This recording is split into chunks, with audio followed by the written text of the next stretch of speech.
വസന്ത് സിറിയക് കോൺഗ്രസ് നേതാവ് കൂടി ടെലിഫോണിൽ ചേർന്നു. ശ്രീ വസന്ത് സിറിയക്, ഈ കെ.എം. എബ്രഹാമിൻ്റെ അനധികൃത സ്വത്ത് സമ്പാദന കേസൊക്കെ കുറച്ച് വർഷങ്ങളായി തന്നെ നടക്കുന്നൊരു കേസാണ്. പക്ഷേ അതിലേക്കൊക്കെ ആദ്യം വിജിലൻസ് ഒരു ക്ലീൻ ഷീറ്റ് നൽകുകയും കേസ് അവസാനിപ്പിക്കാനുള്ള ശ്രമം നടത്തുകയൊക്കെ ചെയ്തു. വീണ്ടും ഇതാ CBIയുടെ മുന്നിലേക്ക് എത്തുകയാണ്.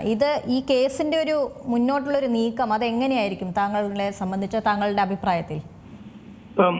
CBI വരുന്നതുകൊണ്ട് മാത്രമാണ് ഇത് പ്രതീക്ഷയുള്ളത്. കാര്യം ഒന്ന്, വിജിലൻസ് അന്വേഷിച്ച് ഇദ്ദേഹത്തിനെതിരെ കൃത്യമായ തെളിവുകളും മറ്റുള്ള കാര്യങ്ങളുമായി മുമ്പോട്ട് പോകുന്നു എന്ന് കണ്ടപ്പോൾ വിജിലൻസ് ഡയറക്ടറെ മാറ്റി. വിജിലൻസ് ഡയറക്ടർ മാറി പുതിയ ആൾ വരുന്നു, അദ്ദേഹത്തിന് സൗകര്യമുള്ള, അദ്ദേഹത്തിന് ചിങ്കിടി പാടുന്ന ഒരാളെ വെക്കുന്നു. രണ്ട്, മുമ്പ് ഇത് അന്വേഷിച്ചിരുന്ന വിജിലൻസ് ഡയറക്ടർക്കെതിരെ കേസ് പ്രഖ്യാപിക്കുന്നു സർക്കാർ. ഇനി ഈ വിഷയവുമായി ബന്ധപ്പെട്ട് കോടതിയെ സമീപിച്ച ആരാണ്? ജോമോൻ പുത്തമ്പുരയ്ക്കലാണ്. ജോമോൻ പുത്തമ്പുരയ്ക്കൽ കോടതിയെ സമീപിക്കുന്നു. CBI അതുമായി ബന്ധപ്പെട്ട് CBI അന്വേഷണവുമായി ബന്ധപ്പെട്ട് കോടതി ഉത്തരവിടുന്നതിന്റെ തലേ ദിവസം ഇതേ K.M. എബ്രഹാം മുഖ്യമന്ത്രിക്ക് പരാതി നൽകുന്നു. ആർക്കെതിരെ? ഈ പറയുന്ന ജോമോൻ പുത്തമ്പുരയ്ക്കെതിരെ. വർഷങ്ങൾക്ക് മുമ്പ് ഏതോ ഗസ്റ്റ് ഹൗസിൽ പോയപ്പോൾ ഒരു ഗ്ലാസ് വെള്ളം അവിടെ നിന്ന് എടുത്ത് കുടിച്ചു എന്നുള്ളതാണ് പരാതി. ആ പരാതിയിന്മേൽ മന്ത്രിസഭാ യോഗം നേരിട്ട് അന്വേഷണം നടത്താൻ വേണ്ടി ഉത്തരവിടുകയാണ്. നോക്കൂ, K.M. എബ്രഹാമിനെതിരെ പരാതി കൊടുത്താൽ, കോടതിയിൽ പോയാൽ, അദ്ദേഹത്തിനെതിരെ ഹർജി ഫയൽ ചെയ്താൽ, നമ്മുടെ പ്രീവിയസ് കാലത്തുള്ള ഏതെങ്കിലും ഒരു റോഡ് സൈഡിൽ വണ്ടി അനധികൃത പാർക്കിംഗ് ചെയ്തിട്ടുണ്ടെങ്കിൽ അതിന്റെ പെറ്റിയുടെ മായി ബന്ധപ്പെട്ട് പൈസ അടച്ചിട്ടുണ്ടോ എന്ന് നോക്കി ആ കേസിൽ കുടുക്കി അതിനുവേണ്ടി വിജിലൻസ് അന്വേഷണം പ്രഖ്യാപിക്കാൻ തയ്യാറാവുകയാണ് സർക്കാർ. എന്തിനാണ് K.M. എബ്രഹാമിനെ ഇത്രമാത്രം പിണറായി വിജയൻ, സർക്കാരെന്ന് ഞാൻ പറയുന്നില്ല, പിണറായി വിജയൻ സംരക്ഷിക്കാൻ ഇറങ്ങി പുറപ്പെടുന്നതെന്നുള്ള ചോദ്യമുണ്ടല്ലോ. K.M. എബ്രഹാം, അജിത് കുമാർ അടക്കം എത്രയോ പേർ. K.M. എബ്രഹാം ഒക്കെ ഇപ്പൊ ഇരിക്കുന്നത് പഴയ ശിവശങ്കരൻ ഇരുന്ന പോസ്റ്റിലാണ് കേട്ടോ. ഏത് ശിവശങ്കരൻ? ടോയ്ലറ്റ് നാപ്കിൻ കൊണ്ടുപോയി കൊടുത്താലും ഞാൻ കൊണ്ടുപോയി കൊടുത്താലും അത് ഒപ്പിട്ട് തരും എന്ന് പറഞ്ഞാൽ ശിവശങ്കരൻ ഇരുന്ന പോസ്റ്റിലാണ് K.M. എബ്രഹാം ഇരിക്കുന്നത്. K.M. എബ്രഹാമേറ്റക്കം എത്രയോ സിവിൽ സർവീസ് ഉദ്യോഗസ്ഥരെയാണ് ഈ സംസ്ഥാന സർക്കാർ വിരമിച്ചതിന് ശേഷം പെൻഷൻ തുകയുടെ 4 ഇരട്ടി കൊടുത്ത് ഒരു കാര്യവുമില്ലാത്ത പോസ്റ്റുകളിൽ വെച്ചിരിക്കുന്നത്. ആയുമായി ബന്ധപ്പെട്ടൊരു CBI അന്വേഷണം തന്നെ ആവശ്യമുണ്ടായിരിക്കും. ഇപ്പോ കൊച്ചി കൺട്രോളർ ചെയർമാൻ ആരാ? അല്ലെങ്കിൽ സിയാലിന്റെ ചെയർമാനായിട്ട് ആരെയാണ് വെക്കുന്നത്? അല്ലെങ്കിൽ ഈ സംസ്ഥാനത്ത് കിട്ടാവുന്ന എല്ലാ പോസ്റ്റുകളിലേക്കും സാധാരണ നമ്മൾ പണ്ട് പൊളിറ്റിക്കൽ അപ്പോയിന്റ്മെന്റ് എന്നാണ് പറയുന്നത്. പൊളിറ്റിക്സ് ആയിട്ട് നിൽക്കുന്നവർ പാർട്ടി മെമ്പേഴ്സ്, പാർട്ടി ലീഡേഴ്സിലേക്ക് അപ്പോയിന്റ് ചെയ്തു. പക്ഷെ പിണറായി ഗവൺമെന്റിന്റെ പ്രത്യേകത പൊളിറ്റിക്കൽ അപ്പോയിന്റ്മെന്റ് അല്ല, ഇത് ഒരു സിവിൽ സർവീസ് ആശ്രിത നിയമനം കൊടുക്കുന്ന സർക്കാരാണ്. സിവിൽ സർവീസുകാർക്ക് അവരുടെ പെൻഷൻ ഏജ് എന്റർടൈൻമെന്റ് നടത്താൻ വേണ്ടി, അവരുടെ വാർദ്ധക്യകാല സുഖ സൗകര്യങ്ങൾ ഒരുക്കി കൊടുക്കാൻ വേണ്ടി ഏതെങ്കിലും പോസ്റ്റിൽ അപ്പോയിന്റ് ചെയ്യുക. എന്തിനാണത് എന്നുള്ളൊരു ചോദ്യമില്ലേ? എന്താണത്?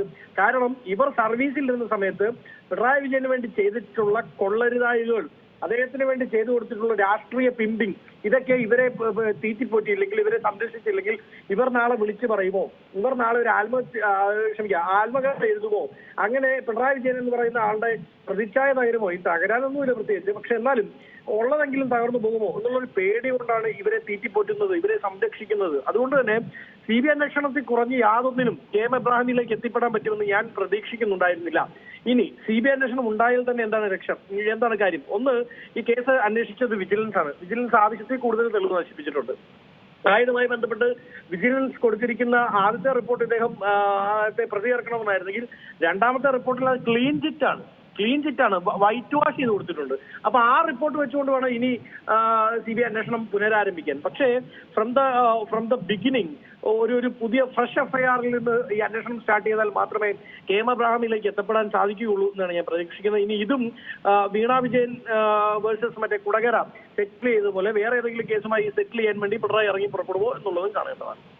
അതുപോലെ തന്നെ വിജിലൻസിന്റെ ഈ അന്വേഷണം അത് K.M. എബ്രഹാമിനെ രക്ഷിക്കാനായിരുന്നു എന്നുള്ള കാര്യം ഹൈക്കോടതി പോലും പറഞ്ഞൊരു സാഹചര്യമുണ്ട്. അതിനെ തുടർന്നാണ് ഇപ്പോൾ വീണ്ടും ജോമോൻ പുത്തമ്പുരയ്ക്കലിന്റെ ഒരു കാലങ്ങളായിട്ടുള്ള ഒരു പോരാട്ടത്തിനെ തുടർന്ന് തന്നെയാണ് ഇപ്പോൾ CBIയുടെ മുന്നിലേക്ക് കൂടി കേസ് എത്തുന്നത്.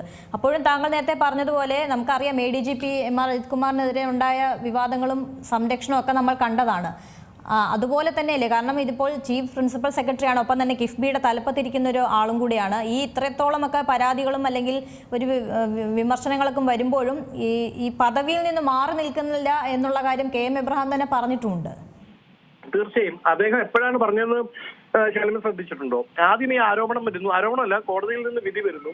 ആദ്യത്തെ ദിവസം നിങ്ങളടക്കമുള്ള മാധ്യമങ്ങൾ ചോദിക്കുമ്പോൾ അബ്രഹാം പറയുന്നത് ഇപ്പോൾ പ്രതികരിക്കുന്നില്ല, ആലോചിച്ച് പറയാം എന്നാണ്. പക്ഷെ 2 ദിവസം കഴിയുമ്പോൾ അതേ അബ്രഹാം ഈ പറയുന്ന കിഫ്ബിയിലെ ഉദ്യോഗസ്ഥർക്ക് മെസ്സേജ് അയക്കുന്നു, ഞാൻ എവിടെയും പോകുന്നില്ല. പിണറായി വിജയനെ കണ്ടു എബ്രഹാം. അപ്പൊ പിണറായി വിജയൻ പറഞ്ഞു, നിങ്ങൾ പേടിക്കണ്ട, യാതൊരു വിധ പ്രശ്നങ്ങളും ഇല്ല, ഞാൻ സംരക്ഷിച്ചോളാം എന്നുള്ള വാക്ക് കിട്ടിയതിന്റെ പുറത്താണ് ഇറങ്ങിപ്പോകാൻ താല്പര്യപ്പെടുന്നില്ല എന്ന് പറയുന്നത്. നമുക്കൊരു ട്രെയിൻ ദുരന്തം ഉണ്ടായതിന്റെ പേരിൽ റെയിൽവേ മന്ത്രി രാജിവെച്ച സംസ്ഥാന രാജ്യമാണിത് അല്ലേ? CPM-ന്റെ നിലപാടുണ്ടായിരുന്നു. ഒന്നാം UPA സർക്കാരിൽ അന്നത്തെ മന്ത്രിയായിരുന്ന ഒരാളുടെ അമ്മാവന്റെ കൊച്ചമ്മയുടെ വീടിന്റെ അടുത്തുള്ള പറമ്പിൽ വെള്ളം കോരാൻ വരുന്ന ആൾ അഴിമതി നടത്തിയാൽ രാജിവെക്കണമെന്ന് സ്റ്റേറ്റ്മെന്റ് ഇറക്കിയിരുന്ന പ്രകാശ് കാരാട്ടിന്റെ പാർട്ടിയാണ്. ഇന്നിപ്പോ MA ബേബി ആയതുകൊണ്ട് കുഴപ്പമില്ല, പിണറായി വിജയൻ പറഞ്ഞാൽ കേട്ടോളൂല്ലോ. അപ്പൊ അങ്ങനെയുള്ള ഇവർ ഇന്ന് മുഖ്യമന്ത്രിയുടെ പ്രിൻസിപ്പൽ സെക്രട്ടറിമാരായി ഇരുന്നവരെല്ലാം അഴിമതിയിൽ മുങ്ങിക്കുളയ്ക്കുന്നു. അവരെല്ലാം സംസ്ഥാനത്തെ വിവിധ മാഫിയകളുടെ ഭാഗമാകുന്നു. സെക്സ് മാഫിയയുടെ ഭാഗമാകുന്നു, അവർ കള്ളക്കടത്ത് മാഫിയയുടെ ഭാഗമാകുന്നു, ഗോൾഡ് സ്മഗ്ലിംഗ് മാഫിയയുടെ ഭാഗമാകുന്നു. എന്തുത്തരമാണ് ഈ സർക്കാരിന് പറയാനുള്ളത്? എന്നിട്ട് അവരെ സംരക്ഷിക്കാൻ ഇറങ്ങി പുറപ്പെടുക. ഏതായാലും എനിക്ക് തോന്നുന്നു പിണറായിയുടെ ചിന്താഗതി ഇതായിരിക്കും. ഏതായാലും മുങ്ങി, അപ്പൊ പിന്നെ തലയറ്റം മുങ്ങിയേക്കാം എന്നുള്ളതായിരിക്കാം എന്ന് തോന്നുന്നു. ഒരുപക്ഷെ KM എബ്രാഹിമിനൊന്നും സംരക്ഷിച്ചില്ലെങ്കിൽ അവരൊക്കെ വിളിച്ചു പറയാൻ പോകുന്ന രഹസ്യങ്ങൾ, പ്രത്യേകിച്ച് അജിത് കുമാറിനെ പോലെ എബ്രാഹാം ഒക്കെ വിളിച്ചു പറയാൻ പോകുന്ന രഹസ്യങ്ങൾ, ഇപ്പൊ ഈ ശിവശങ്കരൻ തന്നെ ഒരു വാക്ക് പറഞ്ഞപ്പോ, അതായത് ടോയ്ലറ്റ് നാപ്കിൻ കൊണ്ടു കൊടുത്താൽ ഒപ്പിടും എന്നുള്ളത് പറഞ്ഞപ്പോൾ തന്നെ പിണറായി സർക്കാരിന്റെ ഇമേജ് അവിടെ പോയി നിന്നു നമ്മൾ കണ്ടാണ്. അതുപോലെ കൂടുതൽ കാര്യങ്ങൾ ഇവർ തുറന്നു പറയുമ്പോഴുള്ള ഭയമായിരിക്കാം ഒരുപക്ഷെ പിണറായി വിജയനെ അലട്ടുന്നത്. പക്ഷെ ഞാൻ ഇപ്പോഴും പ്രതീക്ഷിക്കുന്നു രാജ്യത്തെ അന്വേഷണ ഏജൻസി CBI അവർ ഒരു ഫ്രഷ് ഇൻവെസ്റ്റിഗേഷൻ ഇതിനകത്ത് ആരംഭിക്കുമെന്ന്. കാരണം കേരള ഹൈക്കോടതി അങ്ങ് പറഞ്ഞതുപോലെ വളരെ കൃത്യമായി പറഞ്ഞിട്ടുള്ള വിജിലൻസ് അന്വേഷണം അറ്റർ ഫെയിലിയർ ആണ് എന്നുള്ള വാക്കാണ് ഉപയോഗിച്ചിരിക്കുന്നത്. അതായത് സമ്പൂർണ്ണ പരാജയമായിരുന്നു വിജിലൻസ് അന്വേഷണം എന്നും ആദ്യത്തെ വിജിലൻസ് അന്വേഷണത്തിന്റെ റിപ്പോർട്ട് എവിടെയുണ്ട് എന്ന് ഞങ്ങൾക്ക് അറിയില്ല, അത് പൂഴ്ത്തിയോ എന്ന് കേരള ഹൈക്കോടതി നേരിട്ട് ചോദിച്ചിട്ടുണ്ട്. അതുകൊണ്ട് തന്നെ മാത്രമല്ല ഈ വിധിയിൽ വളരെ കൃത്യമായി ബഹുമാനപ്പെട്ട കേരള ഹൈക്കോടതി പറയുന്നുണ്ട്, ഞങ്ങളാണ് ഈ അന്വേഷണത്തിന്റെ ഗാർഡിയൻ. അതായത് CBI അന്വേഷിക്കുന്നുണ്ടെങ്കിലും ഇതിന്മേലൊരു ഗാർഡിയൻഷിപ്പ് ഞങ്ങൾ എടുക്കുകയാണ്. ഒരു ഞങ്ങളുടെ സർവൈലൻസിലായിരിക്കും ഈ അന്വേഷണം മുമ്പോട്ട് കൊണ്ടുപോകേണ്ടതെന്ന് വളരെ ബഹുമാനപ്പെട്ട കേരളത്തിന്റെ ഹൈക്കോടതി പറഞ്ഞിട്ടുണ്ട്. അപ്പൊ സ്വാഭാവികമായും ആ ഒരു സർവൈലൻസ് ഉണ്ടാകും ഈ അന്വേഷണത്തിന് മേൽ. ആ സർവൈലൻസ് ഈ അന്വേഷണത്തെ കൃത്യമായ വഴിയിലേക്ക് നയിക്കും എന്ന് തന്നെയാണ് ഞാൻ പ്രതീക്ഷിക്കുന്നത്. ഏറ്റവും പുതിയ വാർത്തകളും വിശേഷങ്ങളും വിരൽ തുമ്പിലറിയാൻ Zee മലയാളം ന്യൂസ് എല്ലാ ഡിജിറ്റൽ പ്ലാറ്റ്ഫോമുകളിലും ലഭ്യം.